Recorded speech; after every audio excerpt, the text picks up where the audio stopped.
L'entrevue du jour, une présentation de la résidence des bâtisseurs Monseigneur Deschênes à Montmagny, une résidence privée pour aînés située au cœur de Montmagny, pour vivre en toute quiétude. La résidence des bâtisseurs Monseigneur Deschênes à Montmagny, une résidence privée pour aînés située au cœur de Montmagny. Personnel compétent, service 24 heures sur 24, infirmière, entrée sécuritaire contrôlée et plus encore. La résidence des bâtisseurs Monseigneur Deschênes pour vivre en toute quiétude. Le 14 octobre dernier, le magasin Coop IGA Extra de Montmagny et ICI Coop, la fédération, étaient fiers de s'unir afin de souligner la grande implication de M. Clément Asselin dans le mouvement coopératif du Québec.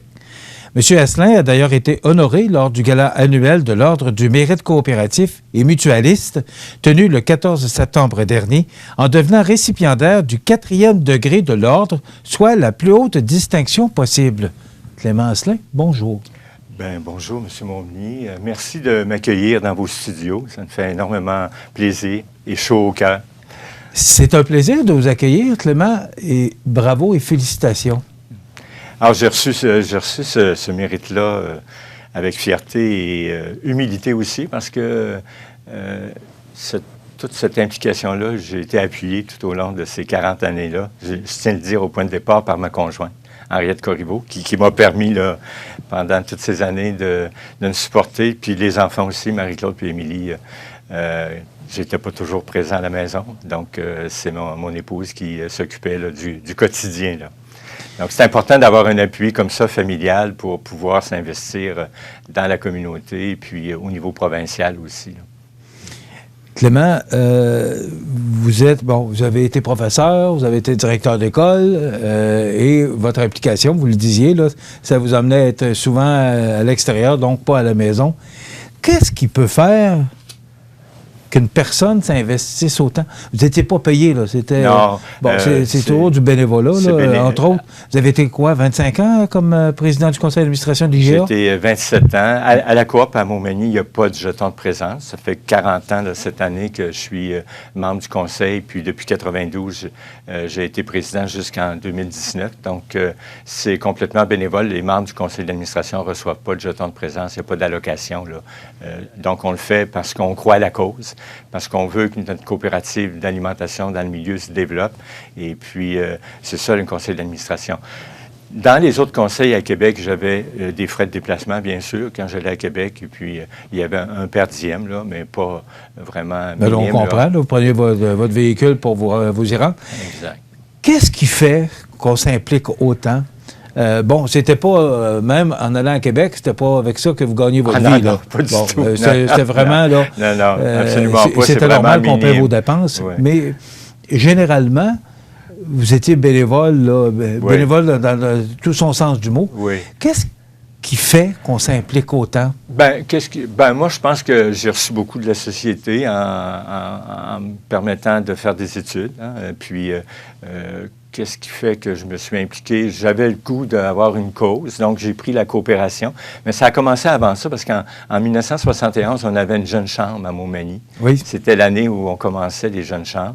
Je suis devenu vice-président des jeunes chambres de la Côte-du-Sud, puis comme ça, jusqu'en 75, je me suis impliqué de 71 à 75. Ensuite, il y a eu la famille. Ma conjointe et moi, on a eu des enfants. J'ai pris une pause. Puis en 81, Gilles Marquis, qui était directeur général de la coopérative, du magasin Coop de Montmagny, était venu me voir. Il y avait un poste qui se libérait. Il y a quelqu'un qui déménageait. Puis il voulait recruter un jeune. Donc, en 81, j'étais beaucoup plus jeune. Là, ça fait 40 ans de ça. Donc, j'ai dit oui, je vais embarquer avec vous autres. Puis, et comme ça, de fil en aiguille, je me suis investi dans la coopérative. Est-ce que vous auriez pensé que ça aurait duré autant d'années? Non. On fait ça par mandat de 3 ans, puis on renouvelle. Il y a des années où j'ai été en élection, bien sûr. Donc, c'est les membres qui nous élisent quand il y a une élection. Donc, c'est ça. Au fur et à mesure des années, on s'implique, on y trouve du goût. On rencontre des gens intéressants, des gens passionnés. Moi, je dis toujours, je me suis enrichi beaucoup, pas monétairement, mais de rencontrer des gens de différents milieux, un peu partout, ici à Montmagny, mais à travers le Québec, puis au niveau international aussi, en étant administrateur à Socodevie, là, la Société de développement international des coopératives. Là. Vous étiez venu nous en parler. C'était en 2014. Vous êtes invité par le mouvement coopératif du Pérou à titre de conférencier expert pour présenter le modèle de développement coopératif et mutualiste du québécois. Vous êtes parti avec vos valises, avec tout le savoir que vous aviez au niveau coopératif, puis vous êtes allé voir ces gens-là pour leur montrer la formule? J'ai été aidé. Il y a à chaque année, un peu partout à travers le monde, l'Alliance internationale des coopératives, et il y a des congrès internationaux. Et en 2014, la Fédération des coopératives du Pérou avait demandé au Québec quelqu'un qui représenterait là, le Québec. Là. Donc, je suis allé en tant que président de la Fédération des coopératives d'alimentation du Québec. Je suis allé parler du modèle qu'on avait dans nos coopératives d'alimentation et j'ai parlé également du modèle coopératif québécois. Toutes les organisations coopératives qu'on a au Canada, au Québec et au Canada, mais au Canada, je ne l'ai pas abordé beaucoup, c'est surtout le modèle québécois. Et ça m'a amené à rencontrer des gens vraiment sympathiques. Puis c'était dans la ville de Cusco, qui est l'ancienne capitale du Pérou, la capitale des Incas. Et on m'avait prévenu, il faut que tu t'apportes un complet. Je ne savais pas pourquoi. Il va y avoir une réception à l'hôtel de ville. Et quand je suis arrivé à l'hôtel de ville, le maire m'a dit, la mairesse, parce que à ce moment-là, c'était une mairesse, elle m'a dit, on va vous remettre le titre de citoyen d'honneur de la ville de Cusco. Alors, j'étais vraiment frappé par ça, dans le sens que j'étais très, très heureux et fier. Je ne le savais pas. Je l'ai appris le soir même. Je pense qu'il n'y a pas beaucoup de gens dans la région qui sont citoyens de cette belle ville. C'est une grosse ville, comme inscrite au patrimoine mondial de l'UNESCO. Alors, pourquoi je suis allé là aussi? Parce que Socodevie, c'est la Société internationale des coopératives. Et on a travaillé beaucoup au Pérou, puis en Amérique latine, puis dans la plupart des continents, à créer des coopératives. Est-ce qu'on le fait? Est-ce que le fait que vous alliez là leur montrer comment ça fonctionnait ici, est-ce qu'ils l'ont mis en pratique là-bas? Est-ce qu'ils l'ont mis en marche? On a des relations étroites parce que avec avec tous les endroits où Socodevie il y a des bureaux, puis on aide les coopératives. Oui, ils ont pris les meilleures pratiques qu'on a au niveau de la gouvernance pour les appliquer dans leur coop, là, chez eux. Là, dans leur coop de toutes sortes, là, forestières, alimentaires, de santé, et ainsi de suite. Là. On sait que c'est la semaine de la coopération qui débute cette semaine.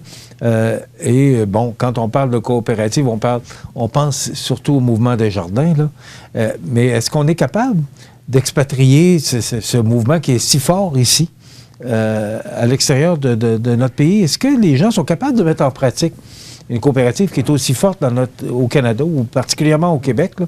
Est-ce qu'on est capable le Desjardins est très présent avec ça s'appelle le développement international Desjardins. Il y a beaucoup de parrainage, là, surtout au niveau du crédit financier. Donc, ils sont présents dans la plupart des continents. Comme nous autres, notre regroupement, c'est Socodevie. Les autres fédérations, là, alimentaires, funéraires, Promutuel, SSQ, les forestières, enfin, tout le domaine coopératif, Solio, AgroPur. Donc, tout ce mouvement-là est regroupé pour l'aide internationale dans un mouvement qui s'appelle Socodevie. Donc, on exporte notre modèle, on apporte des contributions. Moi, je suis allé au niveau de la gouvernance des coopératives. Je suis allé au Guatemala en 2008-2009. Je suis allé au Pérou en 2014. Et on essaie d'apporter notre expérience sur le terrain. On le transfère là-bas. Bien sûr qu'il faut tenir compte du milieu, de la culture du milieu, mais il y a des parrainages qui sont réussis, puis on aide beaucoup. Alors, les gens sont fiers de la contribution québécoise là, au mouvement coopératif dans ces pays-là. C'est des pays en développement, bien sûr. Oui. C'est sûr qu'on Est-ce qu'en 2021, Clément, le mouvement coopératif est toujours aussi fort? Est-ce qu'il est toujours Il est en progression. En progression, oui, parce que la formule coopérative et mutualiste, je pense que c'est une formule gagnante dans le sens que on ne peut pas être vendu à des intérêts particuliers. Hein, ça appartient aux membres, là, tu sais. Donc, c'est une formule qui est en ère de développement. Je regarde dans les régions, présentement, souvent, on fait appel à la formule coopérative quand il n'y a pas personne qui veut reprendre le dépanneur ou l'épicerie du village. Donc, on s'intéresse là, à la formule coopérative, on appelle notre fédération, puis on aide à partir une coopérative si le milieu veut s'embarquer dans ça. Alors, puis c'est pareil pour toutes les sortes de mouvements coopératifs, là, de toutes les fédérations sectorielles. Donc, oui, c'est un mouvement qui prend de l'ampleur, qui est peut-être pas assez connu. Peut-être qu'on publicise pas assez nos bons coups, mais c'est vraiment un mouvement, je pense, puis qui correspond aussi aux valeurs des jeunes qu'on a. Les jeunes sont très soucieux de l'environnement. Alors, dans les coopératives, on est très soucieux de l'environnement, de la participation démocratique. Donc, c'est les membres qui élisent leurs administrateurs. Ils viennent à l'AGA, à l'Assemblée générale annuelle, et ils ont le droit de parole, ils ont le droit de proposer des administrateurs. Alors, il y a une vie démocratique qu'on ne retrouve pas nécessairement dans d'autres modèles économiques, là. Est-ce que vous considérez ça comme une faiblesse, le fait qu'on ne reconnaisse pas assez nos bons coups du mouvement coopératif? C'est peut-être nous qui gardons ça pas assez. On publicise peut-être pas assez notre mouvement coopératif, mais je pense qu'on peut profiter cette semaine de la semaine de la coopération pour le mettre partout dans les journaux, les médias sociaux, comme vous faites cette semaine. Donc, partout, je pense que cette semaine, c'est l'occasion d'en parler et de faire comprendre à la population que c'est un modèle qu'on a intérêt à faire croître, puis qui est soucieux.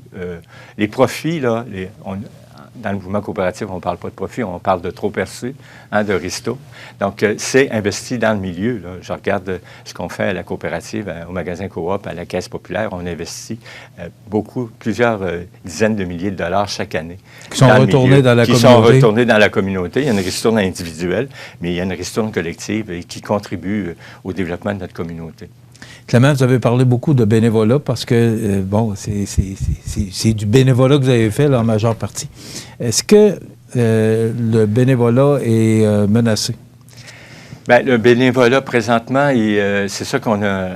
Notre grand défi, c'est le vieillissement de la population. J'en suis un exemple, là. Donc, le défi des prochaines années, c'est le vieillissement de nos communautés. Donc, il faut aller chercher des jeunes pour qu'ils s'impliquent, là. Alors, je comprends que les jeunes, souvent, ils sont aux études ou ils commencent un travail, commencent une famille, mais je pense qu'on peut aller aussi chercher des jeunes qui peuvent s'impliquer. Et ça, c'est à nous de le faire. Il faut recruter des jeunes, il faut aller les chercher, faire du mentorat avec nos jeunes. Et je pense que c'est comme ça que le bénévolat va pouvoir continuer, mais je regarde dans nos communautés, le bénévolat, c'est essentiel. Il y a tellement de bénévoles là, qui participent à toutes sortes d'organisations. Mais puis, il faut être fier de faire du bénévolat. Pardon? C'est ce qui fait la force d'un milieu. C'est ce qui fait la force de notre milieu. Puis, moi, je pense que ça nous apporte énormément, le bénévolat, humainement, là, comme individu. Puis, moi, je crois à ça. Je pense qu'il n'y a pas juste l'aspect financier dans nos vies. Il y a l'aspect engagement, communication avec les personnes. Bien sûr, il faut aimer à rencontrer du monde, il faut aimer à s'impliquer, mais ça, je pense que c'est une valeur importante là, dans le développement personnel de chacun. Il faut le faire quand même. Vous avez été président pendant plusieurs années au magasin Coop et vous avez eu à prendre des décisions comme bénévole de plusieurs millions de dollars, les investissements qui ont été faits chez IGA. Pas toujours évident, là. Non, bien, on est... un peu la tête sur la bûche, là. Bien, c'est sûr qu'un conseil d'administration est responsable de la gouvernance, hein. C'est lui, en dernier recours, qui prend les décisions.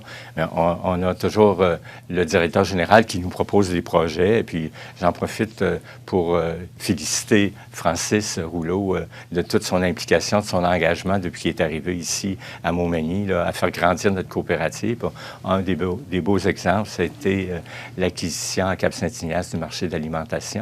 Donc, Francis est énormément dévoué, puis veut construire une coop forte et très ambitieux dans le développement de la coopérative. Et il nous apporte les projets, et c'est au conseil d'administration d'approuver les projets, de questionner, de challenger, entre guillemets, le directeur général sur les projets qu'il nous propose. Donc, puis on a un conseil d'administration avec différentes expertise. Donc, il y a des jeunes. À notre conseil, présentement, il y a 6 femmes et 5 hommes, donc majoritairement féminins. On a une présidente qui est féminine, donc Danielle Letourneau, qui est engagée, qui croit à la coopération, qui est motivée à faire grandir le conseil d'administration. Et puis, bon, on a toute une équipe. Tu sais, je parle de Francis comme directeur général, mais Francis est entouré d'une équipe de gestionnaires dans tous les départements. Puis, il y a une équipe de les gestionnaires sont entourés d'une bonne équipe. Puis de 145 travailleurs à la coop là, qui sont dévoués, qui veulent bien servir notre clientèle et nos membres. Moi, je dis bravo à toute l'équipe du magasin coop parce que si on n'avait pas cette équipe-là, on ne serait pas en développement comme on connaît présentement.